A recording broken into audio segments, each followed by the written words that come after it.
కొంచెం సేపు వాక్యం చెప్పుకొని మనం ప్రార్థన చేద్దాం ఈరోజు. చివరి పావుగంటలో ప్రార్థన చేద్దాం. ద్వితీయోపదేశకాండం 32వ అధ్యాయం 29వ వచనం. వారు జ్ఞానము తెచ్చుకొని దీని తలపోసి తమ కడవరి స్థితి, చెప్పండి ఇలాగ, తమ కడవరి స్థితి. అందరు చెప్పండి ఒకసారి. నా కడవరి స్థితి అనండి, మన కడవరి స్థితి అనండి. ఏమన్నారు మీరు ఇప్పుడు? మన కడవరి స్థితి, నా కడవరి స్థితి.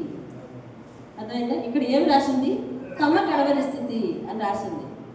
తమ కడవరి స్థితి యోచించుట మీరు. దేవుని స్తోత్రం కలుగును. హల్లెలూయా. ఇది ఎవరు మాట్లాడుతున్న మాటలు అంటే యెహోవా మాట్లాడుతున్న మాటలు. దేవుని స్తోత్రం. హల్లెలూయా. 20వ వచనం చూడండి. ఆయన ఇట్లనుకునేను, చాలు చాలు చాలు చాలు చాలు. ఆయన ఇట్లనుకునేను. ఎవరు ఇట్లనుకున్నారంట? దేవుడు ఇట్లనుకున్నాడు. ఏమనుకున్నాడంట తెలుసా? ఏమనుకున్నాడు? నేను చదువుతా. 28వ వచనం. వారు ఆలోచన లేని జనము, వారిలో వివేచన లేదు. వారు జ్ఞానము తెచ్చుకొని దీన్ని తలపోసి తమ కడవరి స్థితి యోచించుట మేలు. ఇది మాట్లాడింది దేవుడు. ఈ ప్రవచనం ఎవరి చేత చెప్పించాడంటే మోషే చేత. ఎవరి కోసం మాట్లాడి ఉంటారు? ఇశ్రాయేలు జనం కోసం మాట్లాడి ఉంటారు. ఇశ్రాయేలు జనం కోసం 2 విషయాలు చెప్పాడు. ఏంటంటే వారికి ఆలోచన లేదు, వివేచన లేదు. ఎంత గొప్ప సాక్ష్యం కదండి, అవునా? మనకేం లేదంట, వాళ్ళకేం లేదంట, ఆలోచన లేదంట. ఏమి లేదంట? ఇంకా వివేచన లేదంట. అంటే జరగబోయేదానికి ఆలోచన లేదు, ఏం జరగబోతుంది తర్వాత ఆలోచన లేదు. జరిగిన దాన్ని అంటే వారి జీవితంలో గత కాలంలో దేవుడు ఏం చేశాడో వాటన్నిటిని విశ్లేషించే వివేచన లేదు. ఈ 2 వాళ్ళకి లేవంట. మరి 2 లేకపోతే ఏంటి ప్రమాదం? ఆ కింద రాస్తున్నాడు. వారు జ్ఞానం తెచ్చుకొని దీన్ని తలపోసుకొని, దీన్ని దేవుడు చేసిన గత కాల స్థితులన్నీ తలపోసుకొని రాబోయే కడవరి స్థితి అంటే ముగింపు. మన జీవితానికి ముగింపు ఉందా లేదా చెప్పాలి. ఉందా? ఏదో ఒక అంశంలో ఉంది. ఎంతో ఆశపడతాం. ఇందాక అనుకున్నాం కదా, 120 అని అనుకున్నాం, 130 ఎన్ని అనుకున్నా, మన జీవితాలకు ఒక ముగింపు అనేది ఉంది, ముగింపు ఉంది. ఇప్పుడు దేవుడు దానికోసం ఆలోచించబోతున్నాడు. కడవరి స్థితి గురించి ఆలోచించబోతున్నాడు. ఎందుకు? ఇదిగో నాకు ఇప్పుడు నా విషయం చెప్తున్నాను. నాకు ఇప్పుడు 48 సంవత్సరాలు. పర్వాలేదు, మెల్లగా ఒక 50 సంవత్సరాలు లాగేస్తాను అని నేను అనుకున్నాను అనుకోండి. మనసులో నేను అనుకున్నాను అనుకోండి, అది నా తలంపు. 50 సంవత్సరాలు కాదు కదా. ఇప్పుడు మనం ఇందాక ప్రస్తావించిన సందర్భాలను బట్టి మరణం ఏ మనిషికి ఎంత దగ్గరలో ఉందో ఎవరు ఊహించలేని పరిస్థితి. మీకు అర్థమైందా? నా ఆలోచన అది. 50 అయితే 50, 10 అయితే 10, 15 అయితే 10. ఇంకా పర్లేదు, మెల్లగా నేను 15 సంవత్సరాలు ఆగేస్తాను అని అనుకుంటాను. పర్వాలేదు, 10 సంవత్సరాలు బ్రతికేయగలను అనుకుంటాను. కానీ ప్రస్తుత భయానక పరిస్థితులను బట్టి మరణము ఎవరికి ఎంత దగ్గరలో ఉందో తెలియదు. ఇది ఎప్పుడూ తెలియని విషయం. ఇది ఎప్పుడూ మనం గ్రహించలేనటువంటి విషయం. ఇది ఎవరి చేతిలో ఉన్న విషయం అంటే దేవుని చేతిలో ఉన్న విషయం అని మనకు బాగా తెలుసు. కానీ దేవుడు ఏమంటున్నాడంటే, కడవరి స్థితి అది ఎక్కడ ఉందో ఎలా ఉందో నీకు తెలియకపోయినా కానీ దానిని గురించి నువ్వు కొంత జాగ్రత్త పడాలి అని చెప్తున్నాడు. దేవుని స్తోత్రం కలుగుతుంది. మనందరము సాధారణంగా ఆలోచించే ఆలోచన ఏంటంటే రేపటి గురించి, రేపు ఏం చేయాలి, ఎల్లుండి ఏం చేయాలి, ఈ విషయాలు ఆలోచిస్తున్నాను. కానీ ఎవరైనా వివేచన కలిగి నేను నా జీవితాన్ని ఎలా ముగిస్తాను, అసలు మరణం అనేది నా దగ్గరికి ఎలా వస్తుంది, ఏ స్థితిలో వస్తుంది, దాని తరువాత నన్ను ఏం చేస్తారు, ఎలా ఉంటారు అనంటే ఇవన్నీ తలుచుకొని ఈరోజు నేను భయపెట్టడం లేదు. వాక్యం హెచ్చరిస్తుంది. కడవరి స్థితి ఆలోచించుకొని మానవుడు నడిస్తే అతనికి మేలు అని చెప్తుంది. దేవుని స్తోత్రం కాబట్టి ఇంతకీ ఇది ఏ సందర్భంలో చెప్పబడింది, ఇది నీ జీవితానికి ఎలా సరిపోతుంది ఒకసారి ఆలోచించి చూడండి. వైపు 24వ వచనం, 31వ అధ్యాయం 24వ వచనం చూడండి.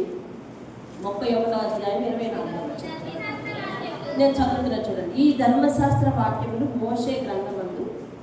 మోషే గ్రంథమందు శాంతముగా అంటే పూర్తిగా అని అర్థం. ఎవరి దాంట్లోనైనా లిటరల్గా సొంతంగా రాసిందే పొరపాటు. శాంతముగా రాయటం ముగించిన తర్వాత మోషే ఇలా మాట్లాడటం మొదలుపెట్టాడు. ఏమని మాట్లాడాడో తెలుసా? 27వ వచనం, నీ తిరుగుబాటును నీ మూర్ఖత్వమును నేను ఎరుగుదును. నేడు నేను ఇంకా సజీవుడినై మీతో ఉండగానే ఇదిగో మీరు యెహోవా మీద తిరుగుబాటు చేసిరి. నేను చనిపోయిన తర్వాత మరి నిశ్చయంగా తిరుగుబాటు చేస్తారు కదా. 29వ వచనం, ఎలయనగా నేను మరణమైన తరువాత మీరు బొత్తిగా చెడిపోయి నేను మీకు ఆజ్ఞాపించిన మార్గమును తప్పుదురని ఈ దినమున అంతమంది కీడు మీకు ప్రాప్తమగునని నేను ఎరుగుదును. మీరు చేయు క్రియల వలన యెహోవాకు కోపము పుట్టించినట్లుగా ఆయన దృష్టికి కీడైన దానిని చేయుదురు. దేవుని స్తోత్రం కలుగుతుంది. మోషే ఇశ్రాయేలీయులతో మాట్లాడుతున్నాడు. ఏమని తెలుసా? నేను చనిపోయే సమయం వచ్చింది. ఆయన చెప్పిన ధర్మశాస్త్రం అంతా నేను పూర్తిగా రాసి పెట్టేశాను. ఆ ధర్మశాస్త్రాన్ని నేను ఇదివరకే మీకు చాలాసార్లు చదివి చెప్పాను. వింటున్నారా? ఇవన్నీ ఎవరు మాట్లాడిన మాటలు? ఇదివరకే మీకు చాలాసార్లు చదివి చెప్పాను. కానీ మీరు చాలామంది ఈ ధర్మశాస్త్రాన్ని అనుసరించి నడుచుకోకుండా వ్యతిరేకంగా తిరుగుబాటు చేశారు. నేను బతికున్నప్పుడే మీరు ఇలా చేస్తే నేను చనిపోయిన తర్వాత మీరు అసలు భక్తి చేస్తారా అని వాపోతూ ఏమని చెప్తున్నాడు తెలుసా? నేను మరణం 29వ వచనం, నేను మరణమైన తర్వాత మీరు భక్తిగా చెడిపోతారేమో, చెడిపోయి నేను మీకు ఆజ్ఞాపించిన మార్గాన్ని తప్పిపోయి ఆ దినముల అంతమందు చదవండి. ఆ దినముల అంతమందు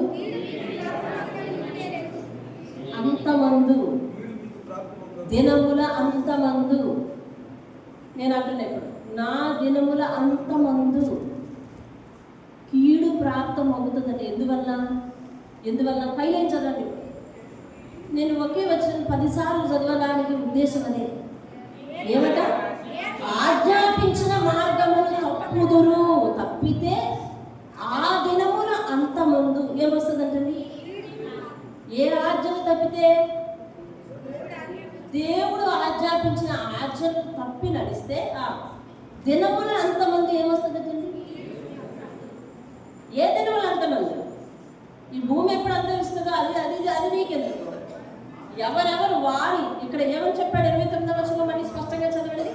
29వ వచనం, 29వ వచనం ఎందులో? చదవండి. నేను మరణమైన తరువాత మీరు కొద్దిగా చెడిపోయి మార్గంలో తప్పుదురు. ఆ దినముల అంతమందు మీకు కీడు ప్రాప్తమవుతుందని నాకు తెలుసు. మీరు చేయు క్రియల వలనే యెహోవాకు ఏం పుట్టిస్తున్నారు మీరు? ఆ దినముల అంతము అంటే ఎవరి దినముల అంతము? ఇప్పుడు 32వ అధ్యాయం 29వ వచనానికి రండి. ఇప్పుడు 32:29కి రండి. వారు జ్ఞానం తెచ్చుకుని తలపోసి అక్కడ ఏం రాశాడు? ఆ దినముల అంతము అని రాశాడు. ఏది? 31:29 వచనం. 32:29లో ఎవరి అంతం గురించి రాస్తున్నాడు? తమ కడవరి స్థితి అంటే ఎవరిది? నాది. అదవుతుంది నాది, నా కడవరి స్థితి. వింటున్నామండి? నా కడవరి స్థితి సరిగ్గా కూర్చోవాలి, వినాలి. నా కడవరి స్థితి. ఆ దినముల అంతం అంటే ఎవరి దినముల అంతము? నా దినముల అంతం. అందరూ అనుకుంటున్నారు లేకపోతే మీరు అందరూ నా ఒక్కదాని కోసం వింటుంటారు. నా దినముల అంతము, నా దినముల అంతము, నా కడవరి స్థితి. ఆలోచించుకోవాలి. నా కడవరి స్థితి ఎలా ఉండదంటే తెలుసా? దేవుని ఆజ్ఞలను అనుసరించి నడుస్తూ ఉన్నప్పుడట దేవుడు కీడు రప్పించకుండా నెమ్మది గలవారమే సమాధికి పోగలము అనే దీవెన చాలా మందికి ఇచ్చాడు దేవుడు. యోషియాకి అంటాడు, యోషియా నీ జీవితంలో నా మాట విని నువ్వు మనసు మెత్తన చేసుకుని కన్నీరు కార్చి ప్రార్థన చేసావు కనుక నీవు నెమ్మది గలవాడవై సమాధికి పోవద్దు అని దీవిస్తాడు. అర్థమవుతుందండి? మరణము ఎవరికి ఎలాగో ప్రార్థిస్తుందో తెలియదు. ఈరోజు నువ్వేం వినడానికి వచ్చావు అని అంటే, ఓహో మరణం అనేది ఎలా ఉంటుంది, మరణం తర్వాత ఎలా ఉంటుంది, వీటి కోసం భయపడడానికి కాదు. కడవరి స్థితి ఆలోచిస్తూ నడిచే తెలివి క్రైస్తవుడికి ఉండాలి. దేవుని స్తోత్రం కలగాలి. ఒక సామాన్య మనిషి ఏది ఆలోచించడు అని అంటే కడవరి స్థితి ఆలోచించడు. మన జీవితంలో అతి ముఖ్యమైన ఘట్టం ఏమిటి అని అంటే, ఈ మట్టి శరీరాన్ని విడిచిపెట్టి మహిమ శరీరానికి వెళ్ళే ఘట్టం ఉంటుంది. ఆ మహిమ శరీరంతో క్రీస్తుని మనం కలుసుకుంటాం. క్రీస్తుని మనం కలుసుకొని ఆయన ఉన్నట్టుగానే, నిజముగా ఉన్నట్టుగానే చూస్తాం. ఎలా ఉన్నాడో అలాగే తదేకంగా చూస్తాం. ఇట్టి భాగ్యం మనకున్నది. మనము రాకముందు కానీ చనిపోయి ఉంటే కనుక యేసు రాకడలో మనము మన సమాధులు తెరవబడి మనము లేపబడి మహిమ వస్త్రాన్ని ధరించుకుని కడబూర శబ్దం మోగిన తర్వాత ఇక్కడ భూమి మీద ఉన్న వారి కంటే ముందుగానే మనం వెళ్ళిపోతాం. తర్వాత భూమి మీద ఉన్న వారి శరీరం మహిమ శరీరంగా మార్చబడి అప్పుడు వస్తారు.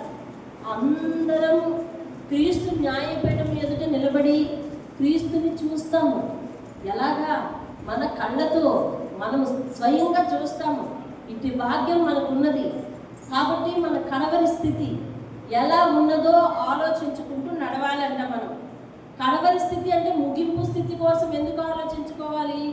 దాని గురించి ఆలోచించే ఆలోచన ఎలా వస్తుంది? దాని గురించి ఆ దినములు మంచిగా ఉండాలని ఎప్పుడు కోరుకోగలవు అని అంటే, గత కాలంలో దేవుడు నీ జీవితంలో చేసిన అనేక విషయాల కొరకు నువ్వు కృతజ్ఞత కలిగి ఉండాలి. ఎంతసేపు వాటిని తలపోసుకొని, నా దేవా నా జీవితంలో నువ్వు చేసిన మేలు ఉపకారములకు ఎల్లప్పుడూ నీకు కృతజ్ఞుడై ఉన్నాను. ఇక మీదట కూడా మిగిలిన జీవితం అంతా నీ చల్లని నీడ కింద నన్ను నడిపించు. ఇదిగో ఇటువంటి పరిస్థితులు భూమి మీద నువ్వు దాపురిస్తున్నాయి. ఇటువంటి స్థితిలో నేనెలా ఉంటాను, నా కుటుంబం ఎలా ఉండదో అని మెలకువగలిగి కడవరి స్థితి గురించి ప్రార్థన చేసుకోవాలంటే దేవుని స్తోత్రం. హల్లెలూయా. సాధారణంగా మనం ఆలోచించలేనటువంటి స్థితి ఏంటంటే అదే. ఎవరైనా మరణం గురించి ఎవరైనా ఎత్తారనుకోండి, ఊరుకో, అశుభం ఏంటంటారు, అశుభం పలుకుతున్నావు అంటారు. కాదు, మనం ఆలోచించవలసిన దాని గురించి. అయితే ఎంతసేపు అదే ప్రస్తావించుకుని ఉండమని కాదు, ప్రతి నిమిషం మన ప్రవర్తన అనేది దేవుని ఎదుటి ఎలా ఉందో జాగ్రత్తగా చూసుకుని నడవటమే కడవరి స్థితి గురించి మెలకువ కలిగి నడవటం. దేవుని స్తోత్రం. కడవరి స్థితి గురించి మెలకువ కలిగి నడవడం అంటే ఎంతసేపు నేను ఎప్పుడు చనిపోతాను, ఈరోజే చనిపోతానేమో, ఇంకో నిమిషం తర్వాత చనిపోతానేమో, రేపు చనిపోతానేమో, నా ఆయుష్ ఎవరు చెప్తారు, ఇంటి గురించి కాదు ఆలోచించాలి. అర్థమవుతుందండి? ఆలోచించవలసిన ఇవి కాదు. ఇప్పుడు దేవుడు వస్తే నేను ఎంత పడగలనా, దేవుని రాకడలో నేను ఎంత పడగలనా, దేవుని రాకడలో ఈ నా ప్రవర్తన ఎత్తపడుతుందా, నా ప్రవర్తన దేవుని దృష్టికి ఇష్టమేనా అని అనుదినము పరీక్షించుకుంటూ నడవాలి. అది కడవరి స్థితి గురించి ఆలోచించి నడవడం అంట. దేవుని స్తోత్రం. హల్లెలూయా. కడవరి స్థితి గురించి ఆలోచిస్తూ నడవడం అంటే ఏంటంటే, ఏ రోజు కాలంలో స్కేలు వేసుకుంటూ నడవడం అనమాట. ఏ రోజు కాలంలో స్కేలు వేసుకుంటూ నడవాలి ప్రతి ఒక్కరు. ఈరోజు ఉదయం లేచాను, దేవుని సన్నిధిలో మోకరించానా లేదా, దేవుని వాక్యాన్ని పఠించానా లేదా, నేనేం మాట్లాడుతున్నాను, ఏం చేస్తున్నాను, దేనికోసం ఆలోచిస్తున్నాను, దేనికోసమైనా ప్రార్థన చేశాను, ఇతరుల కోసమైనా ప్రార్థన చేశాను, నా నోట నుండి నా హృదయం నుంచి దేవుని స్తుతి వచ్చిందా, ఇదిగో ఈ దినం ఎలా ముగిస్తున్నాను, దేవుడు ఈ రోజంతా నాకేం చేశాడు, ఈ మేలుకు నేను కృతజ్ఞత చెల్లించానా లేదా, గత కాలాన్ని గుర్తుపెట్టుకుని నేను దేవుని విషయంలో స్పందిస్తున్నానా లేదా, నా ఎదుటికి అనేక మంది కనపడినప్పుడు, అనేక అవసరతలు ఉన్న వాళ్ళని కనపడినప్పుడు నా వెనకటి జీవితాన్ని గుర్తు చేసుకుని వాళ్ళ విషయంలో స్పందిస్తున్నానా లేదా, ఈ ప్రవర్తన దేవునికి ఇష్టకరంగా ఉందా లేదా అని ప్రతి నిమిషం కూడా స్కేలు వేసుకుంటూ నడవాలండి దేవునితో. హల్లెలూయా. పరిశుద్ధాత్మ ఒక విషయాన్ని జ్ఞాపకం చేస్తాను. ఒక సర్కస్ రోప్ చూసింటే మీరు కదా, చూసారా లేదా? సర్కస్ రోప్ చూసారా? సర్కస్ తాడు చూసారా? గట్టి రోప్ అది మీద నడుస్తారు ఒక వ్యక్తి కదా. ఆ వ్యక్తి దేన్ని చూసుకుంటూ నడుస్తారో తెలిసిన రెండు విషయాలు చూస్తారు నడుస్తారు. చెప్పండి. అందులో ఒకటి పాదాలు చూస్తూ నడుచుకుంటారు. ఆ పాదాలు అడుగు తీసి అక్కడ అడిగేస్తున్నారు. రెండవది, ఇంకెంత దూరం ఉందో ఒక్కసారి ఇలా కళ్ళు తెలుస్తుందంటే రెండు వాళ్ళ అడుగు, వాళ్ళ గమ్యం. జాగ్రత్తగా గుర్తుపెట్టు, వాళ్ళ అడుగు, వాళ్ళ గమ్యం. విశ్వాస జీవితం తాడు మీద నడిచినట్టు ఉండాలి. ఎంతసేపు సర్కస్ మీద తాడు మీద నడుస్తున్న వాడిని గుర్తు చేసుకో. పక్కన చప్పట్లు పడుతుంటారు కొంతమంది, పక్కన పడిపోతుందేమో జాగ్రత్త చూసుకుని ఎందుకు వచ్చినమ్మా ఆ విద్యలంతా అంటూ ఉంటారు కొంతమంది. ఏమండి, కొంతమంది చప్పట్లు పడుతుంటారు, ఏమి వినపండి ఎవరు. కొంతమంది గోల చేస్తూ ఉంటారు, గేలు చేస్తూ ఉంటారు. కొంతమంది అంటూ ఉంటారు, అల్లగొట్టేస్తూ ఉంటారు. కొంతమంది ఇవేమి వాళ్ళకి పెట్టవు. వాళ్ళ దృష్టి అంతా రెండు విషయాలు. ఒకటి, చేతిలో ఉన్న కర్రలు ఇట్లా అనుకుంటూ వాటిని చూడరు ఎప్పుడు కూడా. దాన్ని చూస్తూ ఈ తాడు స్పీడ్గా పోగకుండా మెల్లగా అడుగు తీసి తాడు మీద వేస్తున్నానా లేదా.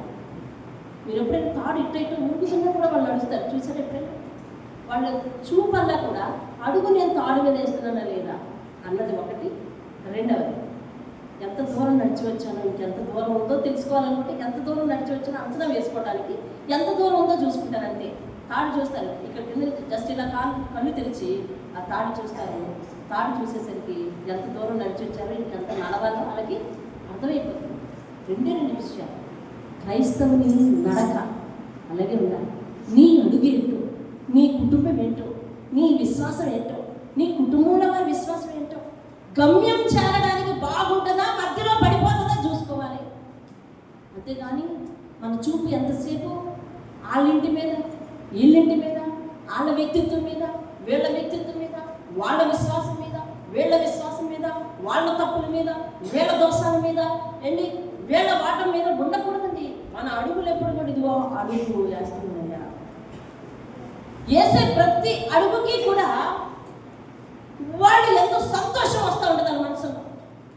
అమ్మయ్య చేరిపోతుంది, ఒక అడుగు వేయగలిగాను, రెండో అడుగు జాగ్రత్తగా తీసి అమ్మయ్య ఒక అడుగు వేయగలిగాను, మూడో అడుగు జాగ్రత్తగా తీసి అమ్మయ్య ఒక అడుగు వేయగలిగాను. మళ్ళీ ఒక్కసారి గమ్యాన్ని చూసుకోవడం, ఎంత దూరం ఉందో అంచనా వేసుకోవడం. ఇదేనండి వాడి చూపు. జీవితం మీద ఇలాంటి జాగ్రత్త ఉండాలండి. జీవితం మీద ఇలాంటి పరిశీలన ఉండాలండి. నా అడుగు నేను కరెక్ట్గా వేస్తానా లేదా, విశ్వాసం అనే తాడు మీద నా అడుగు కరెక్ట్గా వేస్తేనే దేవుడు నన్ను గమ్యానికి చేరుస్తాడు అనే ఆలోచన ఉండాలండి. ప్రతి ఒక్కరి జీవితంలోనికి తొంగి చూడాలనుకుంటే నీ ఇంటిలోనికి నువ్వు చూడడానికి నీకు చూపు సరిపోదు, టైం సరిపోదు. మన లోపాలు మనం చూసుకోవడానికి టైం సరిపోదు. దేవుడు ఇవన్నీ విమర్శలో దేవుళ్ళకి తీసుకొస్తాడు. అయితే నువ్వు చేయవలసిందంట ఏంటి అని అంటే, నేను నా అడుగులు సరిగ్గా వేస్తున్నాను. ఈ విషయాన్ని దేవుడు ఇశ్రాయేలీయులతో చెప్తాడు. ఏమనంటే, వారు జ్ఞానము తెచ్చుకొని, ఏం తెచ్చుకోవాలంట? ఏం తెచ్చుకోవాలి? తెచ్చుకొని ఫస్ట్ ఏం చేయాలి? దీనిని తలపోసుకుని, దేనిని? గతకాల విషయాలన్నీ తలపోసుకుని, ఇంకా కడవరి స్థితి ఆలోచించాలి. వినండి. జ్ఞానము తెచ్చుకుని, దీనిని తలపోసుకుని అంటే గతించిన కాలంలో దేవుడు చేసిన ప్రతి విషయాన్ని, నడిపించిన ప్రతి నడకని జ్ఞాపకం తెచ్చుకుని, తర్వాత కడవరి స్థితి ఆలోచించాలి. అలా చేస్తే ఏమవుతుందంటే మనకి మేలంట. దేవుని స్తోత్రం కలుగుతుంది. వినండి జాగ్రత్తగా, అదే వాక్యాన్ని పట్టుకోండి. అనగా చేసిన గత కాలంలో నీ జీవితంలో మేలులను నువ్వు జ్ఞాపకం తెచ్చుకొని నడవాలంటే నీకు జ్ఞానం ఉండాలి. కడవరి స్థితి యోచించాలంటే జ్ఞానం ఉండాలి. అర్థమవుతుందా? నీకు జ్ఞానం ఉంటేనే నీకు మేలు కలుగుతుంది.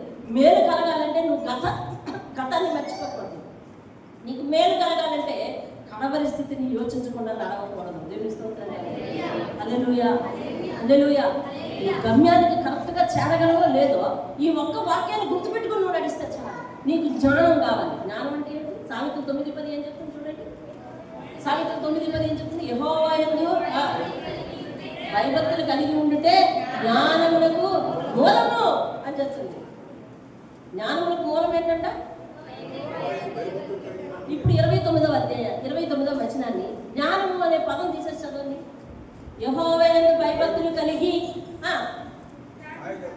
అర్థమవుతుందా నేను చెప్పింది? ద్వితీయోపదేశకాండం 32వ అధ్యాయం 29వ వచనానికి రండి. 29వ వచనానికి వచ్చారు అందరూ. అక్కడ ఏమనుంది? వారు జ్ఞానము తెచ్చుకొని దీనిని తలపోసుకొని వారి కలవరిస్తుంది యోచిస్తే అంటే ఆలోచిస్తే మేలు. ఇప్పుడు జ్ఞానం అంటే సామెతలు 9:10 ఏం చెప్పింది? యెహోవా యందని భయభక్తులు కలిగి ఉండుటే జ్ఞానం. అంటే జ్ఞానం అనే ప్లేస్లో దాన్ని పెట్టి చదువుతాం. ఇప్పుడు నేను చదువుతాను చూడండి, మీరు కూడా చదవండి. యెహోవా యందు భయభక్తులు కలిగి దీనిని ఆలోచించుకుని వారి కడవరి స్థితిని యోచిస్తే మేలు.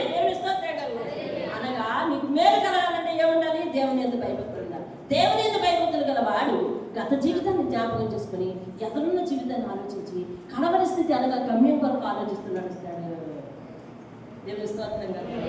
హల్లెలూయా. ఈ అడుగులు స్థిరంగా పాడు వేసుకుంటున్నావు లేదా చూడండి. మానవులకు లేని ఆలోచన ఏంటో తెలిసి ఇదే ఆలోచన. నేను అడుగు సరిగా వేస్తున్నాను లేదా అనే ఆలోచన. ప్రతి దినము నీ వ్యక్తిగత జీవితంకి దేవుడికి అప్పగించుకోవాలి. అయ్యా నేను ఈరోజు ఎలా నడుస్తున్నాను, నేను ఈరోజు ఎలా ఉన్నాను, నా అడుగు బాగుందా అయ్యా, నేను అడుగు బాగా వేయగలుగుతున్నానా? ఎందుకు ఈ సందర్భంలో చెప్పాడు తెలుసా? మోషే ఇశ్రాయేలీయులందరితో అంటున్నాడు, అయ్యా ధర్మశాస్త్రం దేవుడు చెప్పమన్నాడు, చెప్పాను. చదివి వినిపించమన్నాడు, వినిపించాను. మోషే ముసలోడు అయిపోయినప్పుడంట, మీరు ముందు వాక్యం చదువుకోండి. మోషే ముసలోడు అయిపోయినప్పుడంట యెహోషువ కాలంలో కూడా ధర్మశాస్త్రం అందరూ చదవాలని ఏం చేశారంటే తెలుసండి? రాళ్ళ మీద చెక్కించారంటండి. ఎక్కడ? రాళ్ళ మీద చెక్కించారు. అది ఎంత కష్టమైన విషయం ఒకసారి ఆలోచించండి. మీరందరూ తెలివేరు వారు కదా, ఆలోచించండి. రాళ్ళ మీద ధర్మశాస్త్రాన్ని చిక్కించడం ఎంత సమయం పడుతుంది, ఎంత కాలం పడుతుంది ఏమండి? అంటే సపోజ్ ఈ గోడలే అనుకోండి, మొత్తం ధర్మశాస్త్రం అంతా ఇక్కడ రాసేసి ఒక్కొక్కరిని చదవమంటున్నారండి.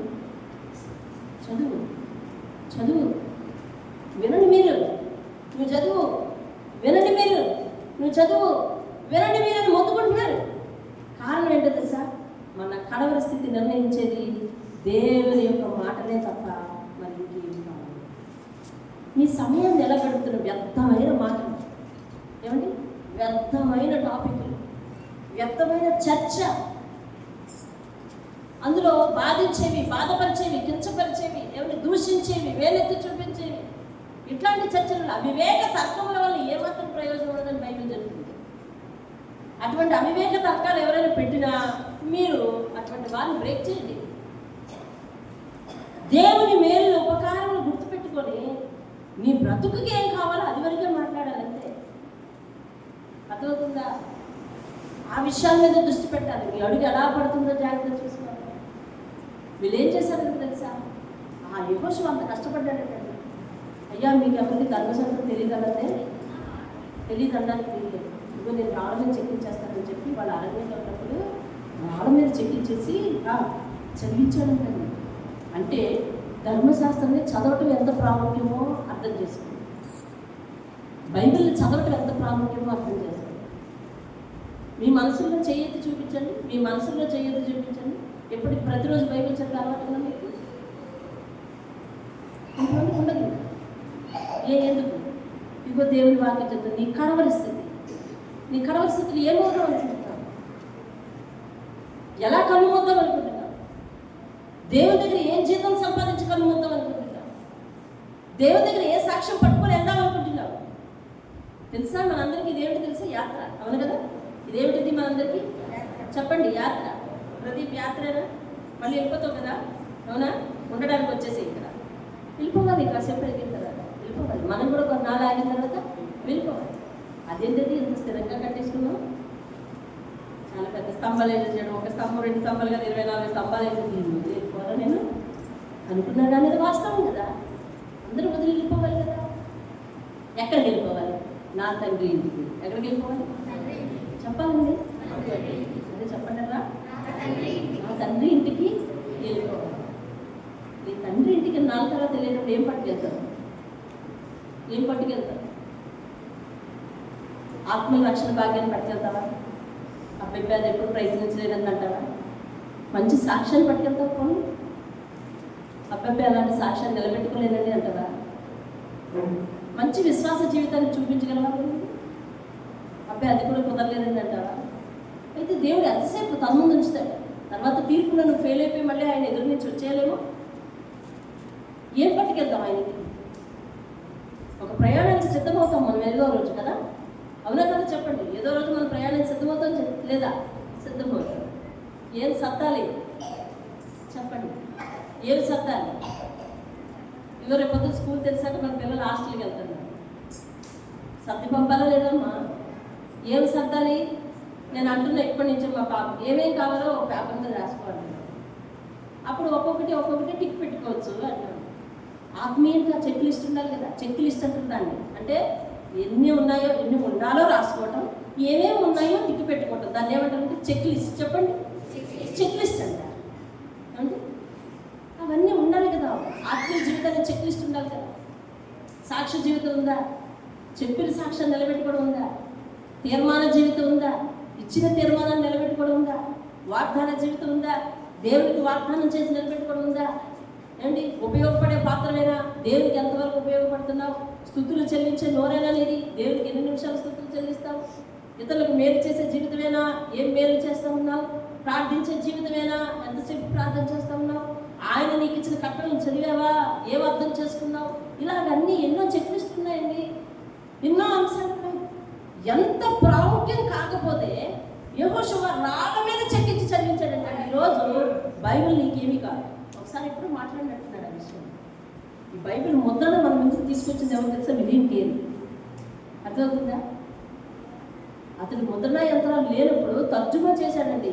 ఆ హిబ్రూ భాషలో ఉన్న ఆ బైబిల్ని తర్జుమా చేశాడు. అలా తర్జుమా చేయాలంటే ఆయన తెలుగు రాదు, తెలుగు నేర్చుకుని తర్జుమా చేశాడు. ఒక్క తెలుగే నేర్చుకుని తర్జుమా చేశాడంటారా? ఇంచుమించు 36 భాషలు నేర్చుకుని 36 భాషల్లో ఒక మానవుడు తర్జుమా చేశాడండి బైబిల్ని. దేవుని స్తోత్రం కలుగుతుంది. ఒక మానవుడండి. అంటే అతని జీవితం అంతా దేనికోసం ఫలంగా పెట్టాడో ఆలోచించండి. ఈవేళ రకరకాల భాషల్లో నువ్వు నెట్లో పట్టు, మలయాళంలో Bible Malayalam in Bible in Malayalam, Bible in Tamil, Bible in Urdu, Bible in Sanskrit, Bible in Persia, రకరకాల భాషల్లో వచ్చేస్తుంది. ఇవన్నీ రాసినోడు ఎవరో తెలుసా? విలియం.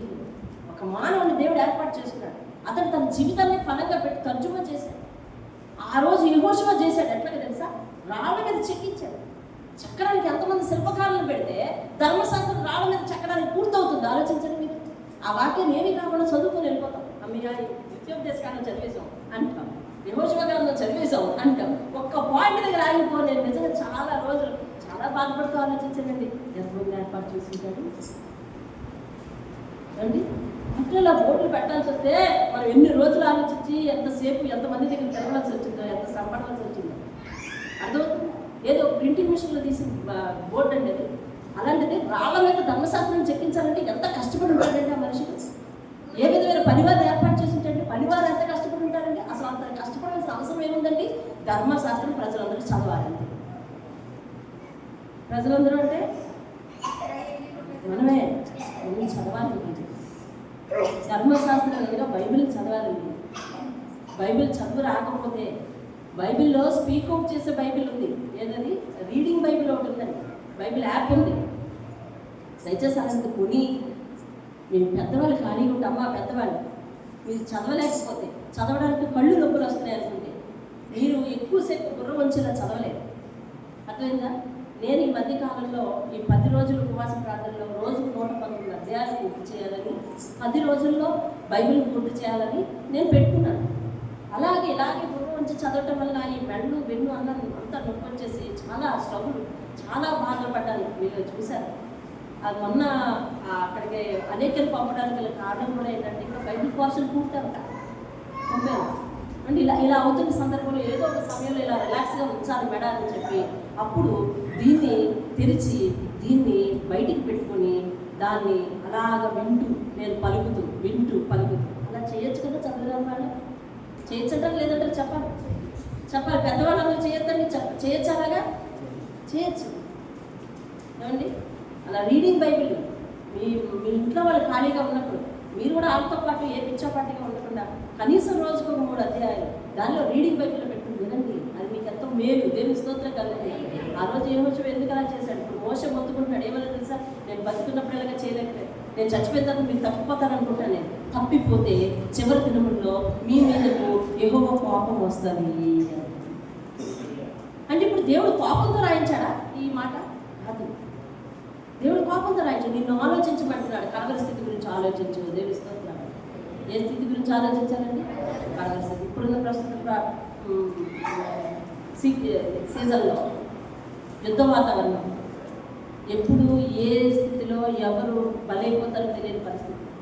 అర్థమవుతుందండి? ఇప్పటికే మీరు ఒక జీర్ణించుకోవాల్సిన ఒక విషయం చెప్పారు. ఢిల్లీ మహానగరంలో, అలాగే హైదరాబాద్ మహానగరంలో కొంతమంది ఉగ్రవాదులు ఆల్రెడీ జనంలోకి దిగారంట. వాళ్ళు ఎట్లా ఉంటారు? పూలం కొనేవాళ్ళలాగా ఒకళ్ళు, సపోటా పళ్ళం కొనేలాగా ఒకళ్ళు. అర్థమవుతుందండి? ఇట్లా ఉంటారు, మనుషులతో ఉంటారు. అర్థమవుతుందండి? వాళ్ళు ఎట్లా సమర్పించుకుంటారో తెలుసా? అవసరమైతే నేను అందరిలో ఉన్నప్పుడు పేరు చేయంటారు. మానవ బాంబు అంటారు దాన్ని, తెలుసా? ఏమంటారు దాన్ని? మానవ బాంబు అంటారు. అలాంటి త్యాగాలు చేసుకుని వస్తారు దేశం కోసం. ఒక దేశం కోసం చనిపోవడానికి ఒక మానవుడు సమర్పించుకోగలేంది దేవుని కొరకు. ఒకరోజు ఉపవాసం ఉంటానో, ఒకరోజు వాక్యం చదువుతానో, ఒకరోజు నమ్మకం ఉంటానో, నా జీవితం అంతా నమ్మకం ఉంటానయ్యా, నా చివరి స్థితి ఎట్లా ఉన్నదో అని సమర్పించుకోలేకపోతున్నాం మనం. మనలో ఒక త్యాగనిరతి, మనలో ఒక ఏదైతే సమర్పణ బుద్ధి, మనలో ఒక నమ్మకమైన ప్రమాణ జీవితం మనలో ఉండటం లేదండి. ఒకరోజు ఒకలాగా ఉంటున్నాం, ఒకరోజు ఒకలాగా ఉంటున్నాం. మన శరీర తత్వాన్ని బట్టి, మన శరీర పరిస్థితిని బట్టి, దీనికి ఎలా సుఖం అలవాటు చేసామో ఆ సుఖాన్ని బట్టి మనము స్పందించి భక్తి చేస్తున్నాం తప్ప భక్తి యొక్క సమయాలను బట్టి మనం స్పందించలేకపోతున్నాం. ఎప్పుడు కూడా రివర్స్లో నడుస్తున్నాం మనం బట్టి. మోషే అంటున్నాడు, నేను బతుకున్నంతకాలం అలాగే నడిచారు అవిధేయులుగా, నేను చచ్చిపోయిన తర్వాత కూడా అలాగే ఉంటారా అని అంటున్నాడు. అంటే ఎంత బాగా వచ్చిందో చూడండి ఆయనకు. అంటే నేను చనిపోయిన తర్వాత కూడా అలాగే ఉంటారా? అలా ఉంటే ఏమవుతుంది? మీ చివరి నిమిషంలో యెహోవాకు కోపం పుట్టించి మీ కడవరి స్థితిలో చాలా ఉగ్రత తెచ్చుకుంటారు. అందుకని ఇప్పుడు దేవుడు ఏమంటున్నాడంటే, అయ్యా ఈ ఇశ్రాయేలుకి ఆలోచన లేదు. మోషేతో చెప్తున్నాడు, ఎందుకు అలా తలబెట్టుకుంటావు? వీళ్ళకి ఏ ఆలోచన లేదు, వీళ్ళకి వివేచన లేదు. గత కాలంలో నేను ఎట్లాంటి మేలు చేశానో వాటి మర్చిపోయి ఇప్పుడు కడవరి స్థితి ఎలా ఉంటుందో కూడా ఆలోచించకుండా నడుస్తూ ఉన్నారు. ఇలాంటి వివేచన లేని జీవితం క్రైస్తవులంగా మనం బ్రతకడానికి వీల్లేదు. అది చెప్తున్నాడు దేవుడు. దేవుడు వివేచన కలిగిన, మెలకువగలిగిన పౌలు కొరింథీయులకు రాసిన పత్రిక 16వ అధ్యాయంలో ఎన్నో వచ్చినది. కొరింథీయులకు రాసిన పత్రిక 16వ అధ్యాయం. మెలకువ కలిగండి, ఉండండి, మెలకువగా ఉండండి. 13వ వచనం చదవండి. విశ్వాసమందు నిలకడగా ఉండండి, పౌరుషం గలవారై ఉండండి, బలవంతులై ఉండండి. మీరు చేయ కార్యాలన్నీ కూడా ఎలా చేయాలండి? ఇదండి ఆలోచించుకొని యోచించుకొని కడవరి స్థితి బాగా ఉండేలా చేసుకోవడం అంటే ఇది. ఏమేం చేయాలంట? మెలకువగా ఉండాలి. మెలకువగా ఉండాలంటే నీ అర్థం ఏమిటి? నిద్రపోయి కాదు, ప్రతి సందర్భంలో మెలకువగా అంటే ఎలర్ట్గా ఉండాలి. అంటే ఈ దినం నేనేం మాట్లాడుతున్నాను, ఏం చేస్తాను, ప్రతిదీ కూడా సెల్ఫ్ చెక్ లిస్ట్. అంటే నీకు నువ్వే దేవుని ఎదుట పరిశీలించుకోవాలి. నేను ఈరోజు దేవునికి ఎంత ఉపయోగపడ్డాను, ఈరోజు ఈ నా క్రియల వల్ల, ఈ నా మాటల వల్ల, ఈ నా ప్రవర్తన వల్ల దేవుని దగ్గరికి నేను ఎంత పడతానో. ఒకవేళ రేపే అంతమైతే, ఒకవేళ రేపే మరణమైతే ఎట్లాంటి పరిస్థితి? యేసు వస్తే నన్ను ఎంచుకోవాలి. ఈ ప్రవర్తన దేవునికి ఇష్టమవుతుందా, ఇష్టమవులేదని ప్రతి సందర్భానికి కూడా మనం బేరీజ్ వేసుకొని నడవాలండి. లేకపోతే అందుకే మనకి చర్చిలో జీవితం ఒకలాగా అయిపోతుంది, మెట్లు దిగి ఇంటికి వెళ్ళిన తర్వాత జీవితం వేరొకటి అయిపోతుందండి. ఇంట్లో ఒక జీవితం జీవించుకో, చర్చిలో ఒక జీవితం జీవించుకో, ఆఫీస్లో ఉన్నప్పుడు ఒక జీవితం, ఫ్రెండ్స్తో ఉన్నప్పుడు ఒక జీవితం వద్దు. అన్ని చోట్ల ఒకేలా ఉండు. అదే దేవుని ఎదుటి ఉండు. దేవుని స్తోత్రం కదా. ఎట్లా ఉండాలంటే మెలకువగా ఉండాలంట, విశ్వాసంలో నిలకడ. ఒక మాట విన్నామంటే ఆ మాట మీద నిలకడ ఉండిపోవాలి. ఒక మాట తీర్మానించుకున్నామంటే ఆ తీర్మానం మీద నిలకడగా ఉండిపోవాలి. మనం దేని మీద నిలకడగా ఉంటామో తెలుసా? దేని మీద నిలకడగా ఉంటామో తెలుసా? దేవునికి వ్యతిరేకంగా ఉండే విషయంలో నిలకడగా ఉంటాం. అదేందా? మరి దేవుడికి వ్యతిరేకంగా ఉండే విషయంలో మా పాత సంఘంలో కాముండేది. రొట్టె ద్రాక్షరసం రోజు, రొట్టె ద్రాక్షరసం రేపు వచ్చేవారం అనగా ఈ వారం మానేసేది కావాలని. పాస్టర్ గారు ఇంటికి వచ్చి చెప్తారా లేదా అని చెప్పి. అర్థమైందా? ఒకనాడు పాస్టర్ గారు ఇంటికి వెళ్ళి చెప్పడానికి మర్చిపోయారు. ఇంటికి వెళ్ళి చెప్పేది ఏంటి? రొట్టె ద్రాక్షరసం అసలు మర్చిపోయారు. అదిగో చూసావా నేను మైకులు కొనిచ్చాను, అదిగో చూసావా నేను సౌండ్ బాక్స్ కొనిచ్చాను, నాకు ఇంటికి వచ్చి చెప్పలేదు, కాబట్టి ఇంకెప్పుడు కూడా నేను రొట్టె ద్రాక్షరసం రానంటుందండి. ఏమంటుంది? చెప్పలే, ఇంకెప్పుడు నేను రొట్టె ద్రాక్షరసం రాను. అర్థమైందా? అలా మొత్తానికి మళ్ళీ ఏదో వాక్యం చెప్పి మళ్ళీ తీసుకొచ్చి బతిమాలి అలాగా కూర్చోబెడితే కొన్నాళ్ళు కాదు మరిది గారికి ఈవిడికి గొడవ వచ్చేసింది. ఆవిడ ఎవరు ఇంట్లో గొడవ వచ్చినా చర్చికి రాదు, ఇతరులతో గొడవ వచ్చినా చర్చికి రాదు, పాస్టర్ గారితో గొడవ వచ్చినా చర్చికి రాదు, ఎవరితో గొడవ వచ్చినా చర్చికి రాదు. అలాంటి ఒక సూపర్ నేచురల్ క్యారెక్టర్ అది. ఏమండి, ఎవరితో గొడవ వస్తుంది వాళ్ళ మధ్యగంతో గొడవ వస్తుంది, చర్చి రావడం అనేసింది. మళ్ళీ ఏమైందిరా బాబు, మన వల్ల పొరపాటు ఏమైనా వచ్చిందని చెప్పి మళ్ళీ మా నాన్నగారు వెళ్ళి మళ్ళీ ఏమమ్మా ఏమైంది అని అంటే, ఇదిగో మా వారి గారు నన్ను ఇలా ఇలా తిట్టారు. వాడు కాళ్ళు ఇరిపోయే వరకు చర్చి రాడు. ఎవరు కాళ్ళు ఇరిపోయేవారు కదా, కాళ్ళు ఇరిపోయే వరకు చర్చి రాదు. ప్రమాణాలండి, ఇట్లాంటి ప్రమాణాలు కాదు. సాక్ష్యం ఇచ్చావా, సాక్ష్యం మీద నిలబడి ఉంది. సమర్పించుకున్నావా, సమర్పణ మీద నిలబడి ఉంది. ఈ సందర్భంగా నేను ఒక ప్రశ్న అడుగుతాను. సేవకు చాలామంది సమర్పించుకున్నారు. మీ డ్యూటీలు కూడా మీకు ప్రత్యేకం చేశారు. మీ డ్యూటీలు మీరు ఎంతవరకు మీద నిలబడ్డారో ఒకసారి ప్రశ్నించుకోండి. ఏం చేశారు ప్రశ్నించుకోండి. మీరు ఇచ్చిన మాట, మీరు ఇచ్చిన పని, మీరు ఒప్పుకున్న పని ఇక్కడ మీరు లేకుండా ఎలా జరిగింది అంటే, మీరు ఒప్పుకున్న పని వేరొకరు ఎవరు చేశారు? పరిశీలన ఉందా? ఇచ్చిన నిబంధన మీద, ఇచ్చిన వాగ్దానం మీద మిమ్మల్ని వదిలేయండి. పెద్దవాళ్ళు తొలినాటి భక్తి ఏది, తొలినాటి ప్రమాణాలు ఏవి, ఇవన్నీ విడిచిపెట్టేస్తే కడవరి స్థితి ఎలా ఉంటుంది? కడవరి స్థితి గురించి ఆలోచించుకోకపోతే ఎలాగా? ఆనాడు ఏది ఏమైనా నాకు నేరుగా పాదం దగ్గర పడి ఉంటానంటావా? ఈరోజు ఇతరుల విశ్వాస జీవితంతో బేరీజు వేసుకుంటావా? లేదే. ఇది ఒక తోడుతోనో లేకపోతే నలుగురు కలిసి వస్తేనో చేసే భక్తి కాదు. ఎవరికి వారు వ్యక్తిగతంగా చేసే భక్తిది. నీకు నువ్వు వ్యక్తిగతంగా ఆయన దగ్గర కనపరుచుకోవాలి. నాయన నేను ఈరోజు ఫిట్టా అన్ఫిట్టా చెప్పు అనాలి. నేను ఈరోజు ఎలా ఉన్నాను అనాలి. ప్రార్థన లేకుండా ఎన్ని దినాల్లో గడిపేస్తా ఉన్నాము. మన కళ్ళ ముందే పిల్లలు పెద్దవాళ్ళు అయిపోయి వాళ్ళు అపజయాలు పాలవుతున్నప్పుడు మనకేం పట్టదు. రానున్న రోజుల్లో వాళ్ళ జీవితం ఎలా ఉంటుందో కన్నీరుగా చేయవలసిన తల్లిదండ్రులు ఈరోజు ఉదాసీనంగా దేవుని సన్నిధికి రాక, దేవుని సన్నిధిలో గడపలేక, ఇంటిలో ఉండి కూడా ప్రార్థనా జీవితం లేక పిల్లలు అలాగే ఎదురుకుండా పెట్టుకుని అలాగే గడిపేస్తా ఉన్నారు. ప్రార్థన లేమి జీవితం. ఏమి నేర్పుతున్నావు మన పిల్లలకు? కడపరి స్థితి ఎలా ఉంటుంది? నీ స్థితి ఎలా ఉంటుంది? పిల్లల స్థితి ఎలా ఉంటుంది? ఆలోచించే తల్లిదండ్రులు ఎంతమంది? ఈరోజు దేవుడు నేను ప్రశ్నిస్తున్నాడు. ఎందుకనంటే ఈరోజు ఆశీర్వాదాల గురించి విందాము అని అంటే, లేదు, లోపల ఎక్కడ ఆశీర్వాదం లేదు. ఇస్తే దేవుడు పైనుంచి ఇవ్వాలి. అలా ఇవ్వాలంటే నువ్వు క్రమబద్ధం చేసుకోవాలి. ఏది పిల్లలు ఎదిగిపోతూ ఉన్నారు, వాళ్ళని తిట్టుకుంటా తుమ్ముకుంటాను, లేకపోతే నిందించుకుంటాను, లేకపోతే చేతగాని వారు పరిమాణ వారు అనుకుంటానే జీవితం గడిపేవేనా? భక్తిలో నీ చేతొచ్చిన తనం ఏదన్నా ఉంటే మోకాళ్ళ మీద పడి నా పిల్లలు ప్రయోజకులు అవ్వాలి, నా పిల్లలు ఆత్మీయులు కావాలి, నా పిల్లలు నీ చేత ఎత్తబడాలి అని ప్రార్థన చేసే తల్లివి తండ్రి ఉన్నారు ఎవరైనా? దేవుడు ప్రశ్నిస్తాను, నీ పిల్లల కోసం నువ్వేం చేస్తున్నావు? నీ పిల్లల కోసం ఏం చేస్తున్నావు? నేనా నా తల్లి డ్యూటీ చేస్తున్నాను, నేనా నా తండ్రి డ్యూటీ చేస్తున్నాను అని అంటావా? ఏది ఏ పని చేస్తున్నావు? ఆ పనేనా? ఆ పని కాదు. నువ్వు చేయవలసింది చాలా ఉంది. ఎందుకంటే భయానకమైన లోకంలో, పోటీగా ఉన్న లోకంలో, పోటీతో మన పిల్లలు ఎదరికి వెళ్ళాలి అని అంటే మన పిల్లల కొరకు చాలా మోకాళ్ళ జీవితం అవసరం. వింటున్నారమ్మా? చాలా మోకాళ్ళ జీవితం అవసరం. ఇంకా ఎదుగొచ్చిన పిల్లలు కానీ ఎదగవలసిన పిల్లలు తల్లిదండ్రులు ఉన్నారు కదా, వాళ్ళ గురించి చెప్తాను.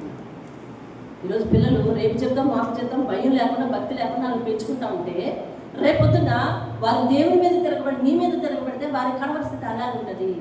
నీ కడవస్థితి గురించి నీకు ఆలోచన లేకపోతే వారి కడవస్థితి గురించి ఎప్పుడు ఆలోచిస్తావు?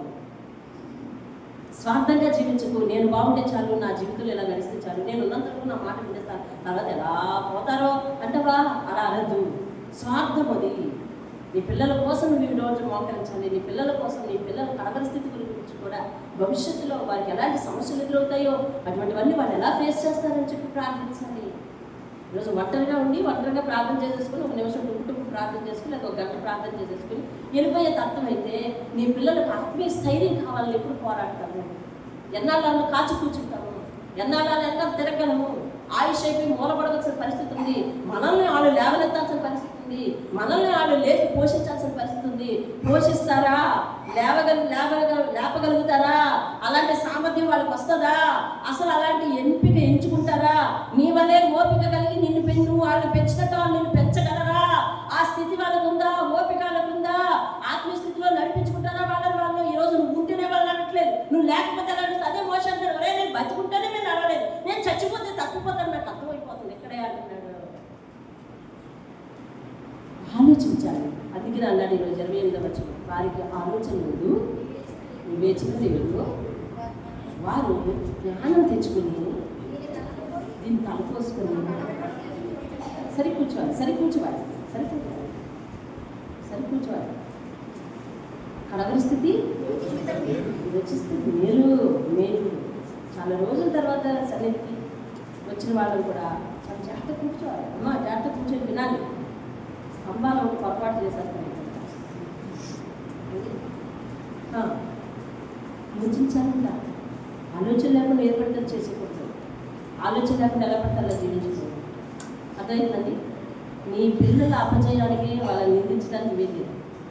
నీ పిల్లల పరిస్థితులకు వాళ్ళని నిందించడానికి వీలేదు. రేపొద్దున నీ పిల్లలు వారి జీవితం నొప్పి అంటే దానికి కారణం నువ్వే. ఇందులో ఏ మాత్రం పొరపాటు లేదు. ఇది బైబిల్ చెప్తుంది. రేపొద్దున నీ పిల్లలు లేచి వచ్చాక అమ్మ నా జీవితం నొప్పిగా ఉంది అంటే నాకు ఈ సంసారిక జీవితం సరిపోలేదమ్మా, నాకు ఫిట్ కాలేదమ్మా, నేను బాధపడుతున్నానమ్మా, నా జీవితం నొప్పేస్తుందమ్మా అని అన్నారంటే దానికి మూల కారణం పొరపాటు అంతా నీ దగ్గర ఉంది. నీ ప్రార్థన లేనట్టు. పిల్లల కొరకు ప్రార్థించాలని తెలిసిన నాటి నుంచి ప్రార్థించకపోవడం నీది. కాబట్టి అటువంటి ప్రార్థనలు ఏమి ఉండదు. యోచించండి. యోచిస్తే జ్ఞానం కలిగి యోచిస్తే మేలు అని చెప్తున్నాడు దేవుడు. ఏమిస్తాను? మోకరించండి, ప్రార్థించండి. మోకరించండి, ప్రార్థించండి. మోకరించండి, ప్రార్థించండి.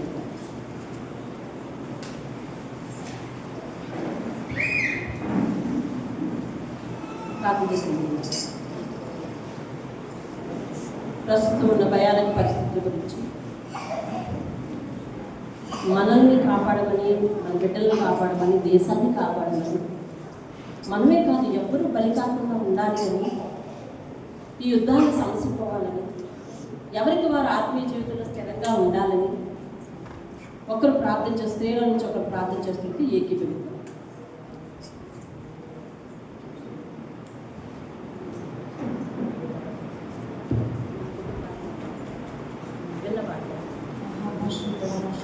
ప్రార్థనకి ఏకీభవిద్దాం. అందరూ ప్రార్థనకి ఏకీభవిద్దాం. నిర్లక్ష్యంగా ఉన్నది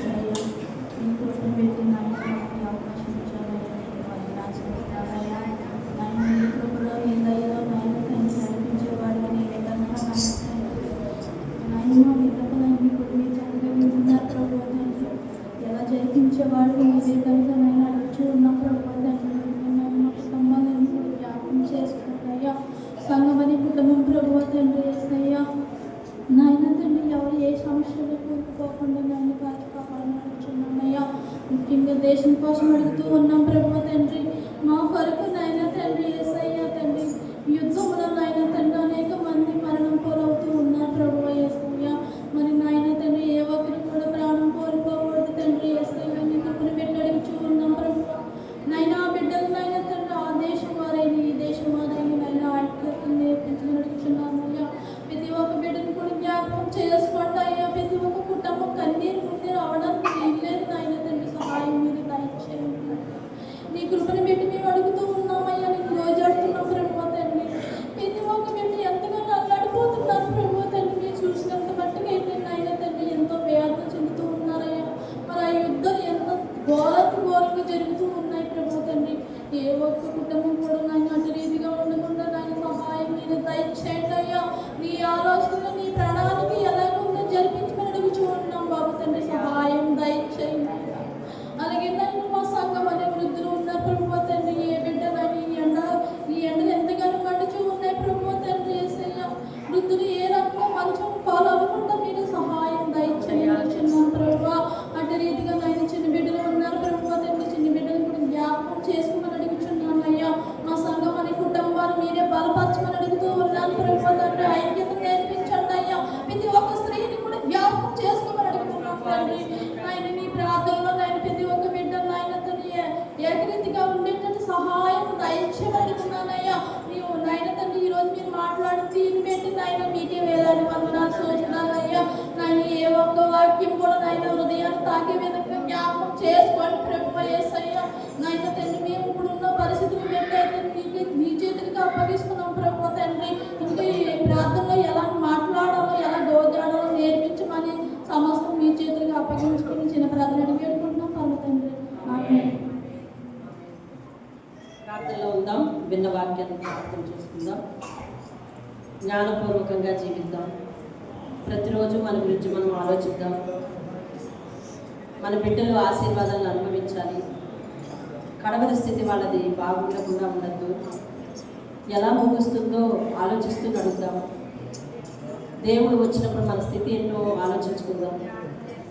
ఆ సర్కస్ మీద నడుస్తున్న వ్యక్తి అడుగు జాగ్రత్తగా చూసుకుని, అలాగే గమ్యాన్ని చూసుకుని ఎట్లా నడుస్తుందో నీ కుటుంబం కొరకు నువ్వు చూసుకుంటూ గమ్యం కొరకు, నీ గమ్యం కొరకు, నీ బిడ్డల గమ్యం కొరకు ఆలోచించు, ప్రార్థించు. ప్రతిదినం నీ హృదయం దేనికోసం ఆలోచిస్తుంది? నీ కడవరి స్థితి గురించిన ఆలోచన నీకుందా? దేవుడు ప్రశ్నించిన ప్రతి ప్రశ్న విను. దేవుడు ఒక మాట అయితే చెప్పాడు ఈరోజు. ఇదంతా ప్రశ్నల వర్షంలాగే ఉంది, కానీ ఒక చక్కని ఆశీర్వాద వచనం ఉంది. జ్ఞానము కలిగి దీనిని యోచించి వారి కడవరి స్థితి యోచిస్తే ఎంతో మేలు ఎలా కలుగుతుందో దేవుడికి ఈరోజు చెప్పాడు. జ్ఞానం అనగా యెహోవా యందు భయభక్తులు కలిగి ఉంటాడు. యెహోవా యందు భయభక్తులు కలిగి ఉంటే నీకు మేలు కలుగుతుందని చెప్పాడు. ఆ మేలు నువ్వు అనుభవిస్తావు, నీ బిడ్డలు అనుభవిస్తారు, నీ కుటుంబం అనుభవిస్తారు. దేవుని విశ్వాస జీవితాన్ని మెచ్చి ఇతరుల కొరకు నువ్వు ప్రార్థన చేసే ఓపిక మంత్రాలు అయితే కనుక నీ ప్రార్థనా జీవితం ద్వారా నీ కుటుంబానికి మేలు కాక ఇతరుల కొరకు కూడా మేలు నీకు ఇస్తాడు, వారికి ఇస్తాడు. యోబు ఇతరుల కొరకు ప్రార్థించడం వలన వారిని దేవుడు క్షమించాడు, వారికి మేలు చూపించాడు. యోబుకి రెండింతల మేలు చేశాడు. కనుక ప్రార్థనా జీవితాన్ని చూడు. ప్రార్థన గురించి ప్రకటించడం నేర్చుకో, ప్రార్థనలోకి నడిపించడం నేర్చుకో, నీ కుటుంబాన్ని ప్రార్థన విధానంలో నడిపించడం నేర్చుకో. ప్రతి దినము కూడా ఈ విశ్వాస జీవితం నీకు సరిపోతుందనే చెక్ లిస్టులో అడుగు మీద అడుగు వెనక అడుగు జాగ్రత్తగా వేస్తూ పడిపోకుండా, చతికిల పడిపోకుండా. ఇంకా పడ్డావంటే ఇంకా నరకంలో పడిపోతాం. విశ్వాసం ముందు నిలకడగా నడవాలంట. పౌరుషం కలిగి నడవడం అంటే మన పౌరుషం మామూలు విషయాల్లో కాదండి, చేతకాని పనికిమాల విషయాల్లో కాదు, పంతాల మీద కాదు. అర్థమైందా? తల్లిదండ్రులకు, తల్లి పిల్లలకు పంతం, అత్త కోడలకు పంతం, తండ్రి కొడుకులకు పంతం, తల్లి కొడుకులకు పంతం, తల్లి కూతుర్లకు పంతం, అన్నదమ్ముల మధ్య పంతం, భార్యాభర్తల మధ్య పంతం. ఈ పంతం పౌరుషం దేవుని దృష్టికి ఎందుకు పనికిరాదు? ఆయన నీతిని ఏమాత్రం నెరవేర్చదు.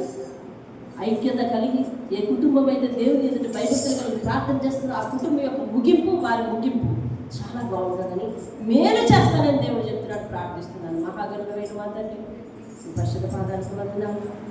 అవునయ్యా, నా ముగింపు ఎలా ఉంటుందో, నా కుటుంబం ముగింపు ఎలా ఉంటుందో, నా పిల్లల ముగింపు ఎట్లా ఉంటుందో, నేను నా భర్త చేసిన ప్రార్థన పిల్లలందరి కొరకు సరిపోతుందో లేదో, సేవకులుగా చేసే ప్రార్థన సంఘం అంతటికి సరిపోతుందో లేదో, సంఘము వారందరూ చేసే ప్రార్థన వారి కుటుంబం కొరకు సరిపోతుందో లేదో అనుదినము పరిశీలించుకున్నాను అని ఈరోజు చెప్పావయ్యా. అలాగే నడుచుటకు మాకు నేర్పునేవనైనా నీకు వందనాలు. మా కడవరి స్థితి గురించి జాగ్రత్త పట్టుకు ఈరోజు హెచ్చరించిన విధానం బట్టి వందనాలయ్యా. అయ్యా, దేన్ని గుర్తు పెట్టుకోమన్నావో, ఏది ఆలోచించమన్నావో అది ఎల్లప్పుడూ స్మరణకు తెచ్చుకుని అయ్యా అతన్ని అలాగూ నడుచుకుంటూ సహాయం చేయండి. నిజమే తండ్రి, మోషే ఎందుకు అంత మొత్తుకున్నాడో, యెహోషువ ఎందుకు అంత కష్టపడి రాళ్ల మీద చెక్కించే ధర్మశాస్త్రాన్ని ఇచ్చాడో, నీ వాక్యం యొక్క విలువేంటో, దాని యొక్క ప్రాముఖ్యత ఎంత మరి మాకు అవసరమో మేము తెలుసుకుని ప్రతి ఒక్కరు నడవటానికి సహాయం చేయాలయ్యా. వాక్యాన్ని గట్టిగా పట్టుకోవడానికి, వాక్యాన్ని మూతగా చేసుకొని నడవటానికి, జీవితాన్ని నడిపించుకుంటానికి ప్రతి ఒక్కరికి మెలకు దయచేయనైనా. అయ్యా, విశ్వాసం మీద నిలకడా, ఇచ్చిన మాట మీద నిలకడా, చేసిన వాగ్దానం మీద నిలకడా, ఇచ్చిన సాక్ష్యం మీద నిలకడా, భక్తి జీవితంలో ప్రారంభ దినముల్లో చేసిన ప్రమాణాల మీద నిలకడా, అయ్యా అడుగులు నాయనతని స్థిరంగా వేసే పునాదిలోనికి వారు నడిపించయ్యా. బాగుగా నాటండి నీ పాదాల దగ్గర సహాయం చేసి నడిపించయ్యా. మీ నామానికి మహిమ తెచ్చుకున్నాం. ఓటమి కలిగిన జీవితాలను మా బిడ్డలకు వద్దు, మాకు వద్దయ్యా. వారు గెలవలేకపోవడానికి గల కారణం మా ప్రార్థన లేవని ఈరోజు మాట్లాడుతున్నాం. తిరిగి మేము నాయన మా స్థితిగతులను, దేవుణ్ణి లేదా మా ఓటమిని నిందించే వాళ్ళగా మీకు అనిపించదు. సహాయం చేసి నడిపించండి. తల్లిదండ్రులు ప్రార్థన పనులు చేయండి, బిడ్డలను ప్రార్థన పనులు చేయండి, ఎవరికి వారు వ్యక్తిగత ప్రార్థన పనులు చేయండి, కుటుంబ ప్రార్థన పనులు చేయండి. ప్రతి ఉదయం సాయంత్రం నాయన నీ సన్నిధిలో కనిపించే కుటుంబాలుగా మార్చండి. అందరినీ సహాయం చేయండి. మాట విని అయ్యా తండ్రి వారి జీవితాల్లో వారు నాయన మార్పు చెందించుకొని జీవించడానికి సహాయం చేయండి. మీరే మహిమ గంట ప్రభావం యేసయ్య యొక్క అతి శ్రేష్టమైన నామంలో బ్రతిమాలుకొని ఆయన ఈ కడవరి కాలంలో నిన్ను ఎంచుకొని నేను నడుస్తున్నందుకు ఏ విధమైన నిందలు, ఏ విధమైన అపరాధములు, అపవాదులు వస్తాయో ఏదైనా కానీ తట్టుకొని నీ అందే నిలబడటానికి సర్వసృష్టిగత అయిన నిన్ను కళ్ళారా చూసే భాగ్యం పోగొట్టుకోకుండా సహాయం చేసి నడిపించమని అడిగి వేడుకున్నాను పరమేశ్వరుని. ఆమేన్. ఆమేన్. అందులో చిన్న కాలం చెల్లించుకుని